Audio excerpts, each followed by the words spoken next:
चलिए नेक्स्ट हम लोग करेंगे 10 मार्क्स का प्रॉब्लम, ठीक है, सेकेंड ईयर का। यहाँ पे हमको रिसिप्ट एंड पेमेंट अकाउंट दिया गया है, इससे हमको इनकम एंड एक्सपेंडिचर अकाउंट बनाना है। Okay, income and expenditure account में अपने को इनकम किसको बोलेंगे और एक्सपेंडिचर किसको बोलेंगे। इनकम बोले तो जो बार बार हमको रेगुलर आने वाली आमदनी रहती है उसको इनकम बोलेंगे, एक आध बार आने वाली उसको नहीं।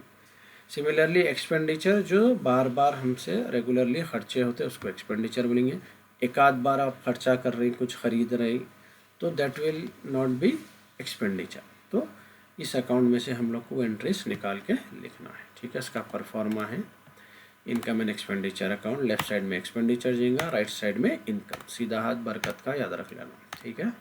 सबसे पहले राइट की, और यहाँ पे जो भी एंट्रीज लेंगे राइट की एंट्रीज पेमेंट के लेफ्ट में जाएंगे और लेफ्ट के एंट्रीज राइट में, यानी अपोजिट में जाना है। चलिए इजी है। सबसे पहले हम आइडेंटिफाई करेंगे हमारा ईयर कौन सा है, प्रेजेंट ईयर जिसके लिए अकाउंट बन रहा।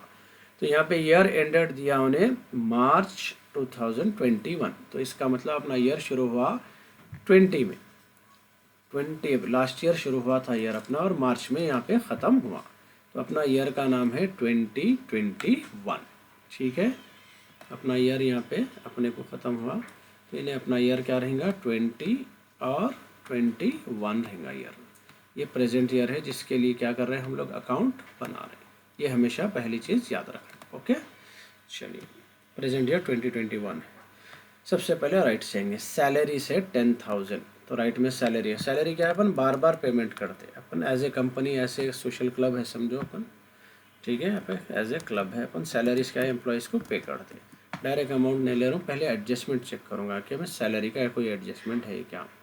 सब्सक्रिप्शन क्या है, फर्नीचर का नहीं है, सैलरी का एडजस्टमेंट कुछ रहा तो एडजस्ट करके अमाउंट डाल देना। यहाँ पे 10,000, देखो सैलरी वहाँ पे राइट में था, मैं यहाँ पे लेफ्ट साइड में लिया उसको। Okay, fix deposit, fix deposit क्या है, अपन बार बार नहीं कराते, तो ये चीज़ें ये अकाउंट के अंदर नहीं काउंट होती।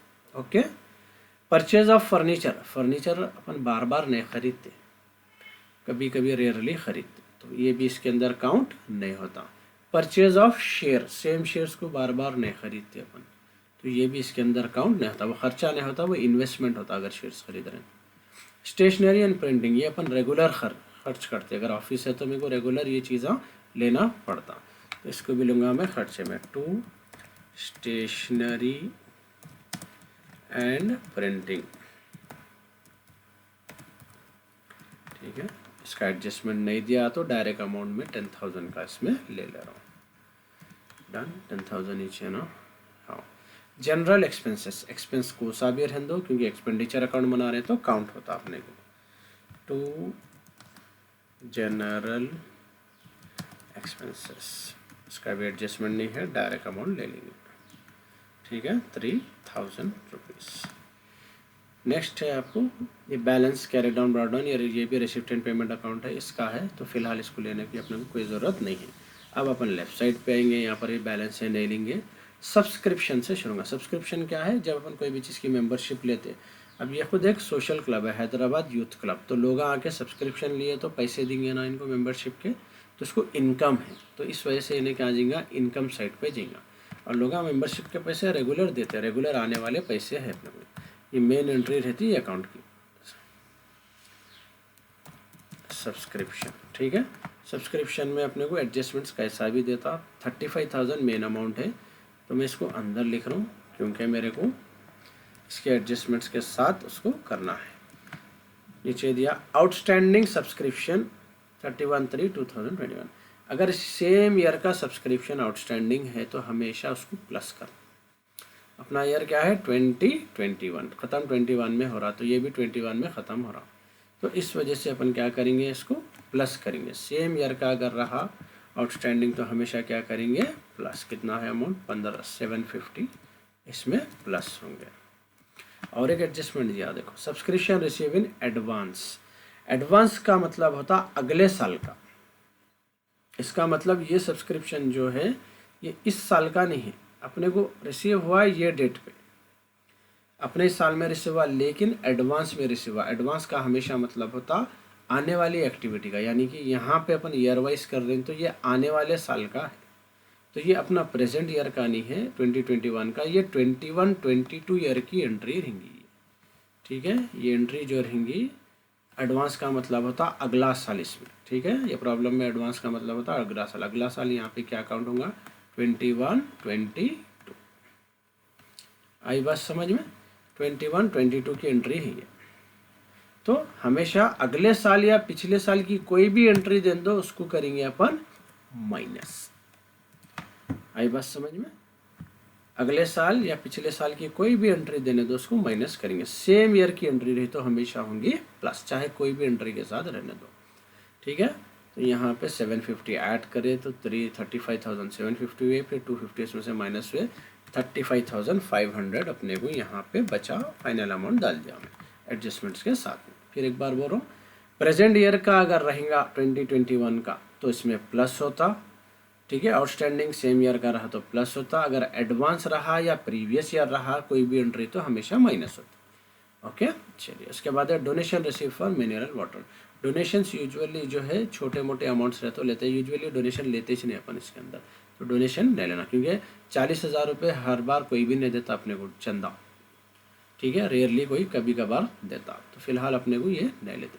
Cell of old furniture, sale purchase इसमें नहीं लेते यूजुअली, कोई भी जो है एसेट लाइबिलिटीज़ का जो है ना अपन सेल परचेज में नहीं जाते।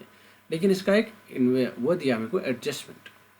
ओल्ड फर्नीचर 21,000 में बेचे अपन, लेकिन उसका एक एडजस्टमेंट दिया, तो वो एडजस्टमेंट को हैंडल करेंगे अपन।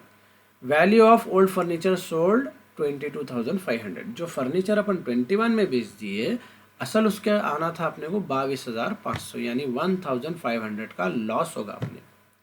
आई बात समझ में, ये एंट्री तो नहीं ले रहा हूँ, इसका सिर्फ एडजस्टमेंट ले रहा हूँ। इसका एडजस्टमेंट ये दिया, 22,500 का फर्नीचर 21,000 में बेच दिए, 1,500 लॉस हुआ। लॉस बोले तो लेफ्ट साइड जाएगा अपने को एक्सपेंडिचर में, to loss on sale of old furniture. ठीक है, कितने का है अपने को 1,500, सिर्फ लॉस का अमाउंट ले रहा हूँ मैं, ना मेरे को 21,000 लेना है, ना मेरे को 22,500 लेना। बीच में जो प्रॉफिट या लॉस हुआ वही अमाउंट लेना। प्रॉफिट हुआ तो यहाँ पे इनकम साइड में डालना, लॉस हुआ तो एक्सपेंडिचर साइड में। नेक्स्ट है इंटरेस्ट ऑन इन्वेस्टमेंट। इंटरेस्ट आपको मालूम है रेगुलर चीज़ है, आने वाली चीज़ है, हमेशा आता, चाहे बैंक का रहने दो या गुस्सा भी। तो इंटरेस्ट ऑन इन्वेस्टमेंट ये लेफ्ट में है एंट्री, ये एंट्री जाएंगी राइट में। अपन इन्वेस्ट करें, अपने को इंटरेस्ट आ रहा। इंटरेस्ट ऑन इन्वेस्टमेंट कितना है भाई, 5,100। इंटरेस्ट पूरे ख़त्म हो गए, एडजस्टमेंट्स पूरे हैंडल हो गए, सीधा बैलेंसिंग करेंगे। ज़्यादा किधर आ रहा, 35,000, 40,600 आ रहा, इधर 24, तो राइट साइड में ज़्यादा आ रहा मेरे को, 40,600, सॉरी 40,600, 40,600, 40,600, और यहाँ का अमाउंट आ रहा 24,500, यहाँ माइनस कर लेंगे, equals to 40,600 minus 24,500, 16,100 carry down बच रहा है। इधर कम है, इधर अमाउंट डाल देंगे अपन 16,100, क्योंकि राइट साइड पे इनकम ज़्यादा हो रही तो अपन जो है फ़ायदे में है, तो यहाँ पे फ़ायदे का नाम रहेगा सरप्लस। ठीक है, इतने पैसे अपने पास बच रहे। इन केस अगर एंट्री ये साइड आ गई तो उसको लिखते हमेशा डेफिसिट। कैरी डाउन यहाँ बच रहा, इसका मतलब क्या रहता अपने को, ये साइड अमाउंट ज़्यादा आ गया तो कैरी डाउन यहाँ आता अपने को, तो उसको बोलेंगे डेफिसिट। फिलहाल इसमें क्या आया ये आंसर में अपने को सरप्लस। ठीक है, 10 मार्क्स का ख़त्म हो गया।